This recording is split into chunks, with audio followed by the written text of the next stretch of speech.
जय माताजी. नमस्कार मित्रांनो, तुमचं आमचं या पवित्र धार्मिक मालिकेत मनपूर्वक स्वागत आहे.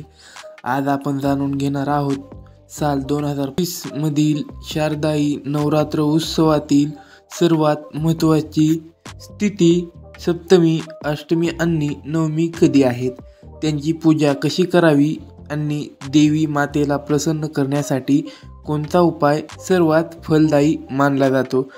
नवरात्री म्हणजे काय? हिंदू धर्मात नवरात्रीला देवी उपासाचे सर्वात पवित्र महाउत्सव मानला जातो. 9 दिवस आणि 9 रात्रा माता दुर्गेच्या 9 स्वरूपांची उपासना केली जाते. या काळात देवी पृथ्वीवर अवतार घेतात असे मानले जाते. त्यामुळे जो भक्त संपूर्ण श्रद्धेने साधना करतो त्याच्या सर्व मनोकामना पूर्ण होतात असे शास्त्रात वर्णन देखील केलेले आहे. 2025 मध्ये सप्तमी कधी आहे?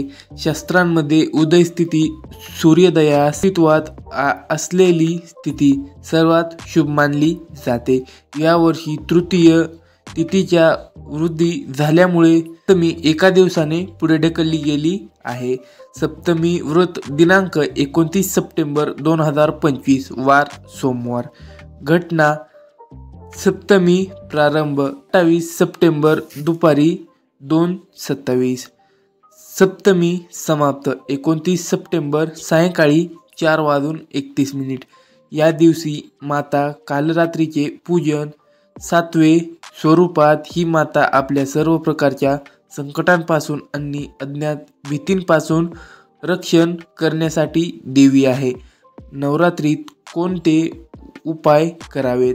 नवरात्रीमध्ये केलेले उपाय अत्यंत फलदायी मानले जातात, कारण हा काळ शक्ती जागरणाचा असतो.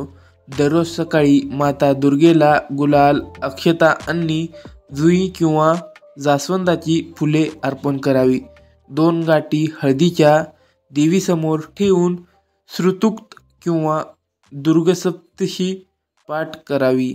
संध्याकाळी घराच्या मुखी दरवाजांवर लवंगाच्या तेलाचा दिवा लावल्यास आर्थिक अडचणी दूर होतात. कन्याचे पूजन कमी 1 दिवस सप्तमी, अष्टमी किंवा नवमी अश्वय करावे. घरात दररोज शंख किंवा घंटा वाजल्यास निगेटिव्ह एनर्जी पूर्ण नष्ट होते. अष्टमी आणि नवमी कधी आहेत? तिथी दुर्गा अष्टमी 30 सप्टेंबर.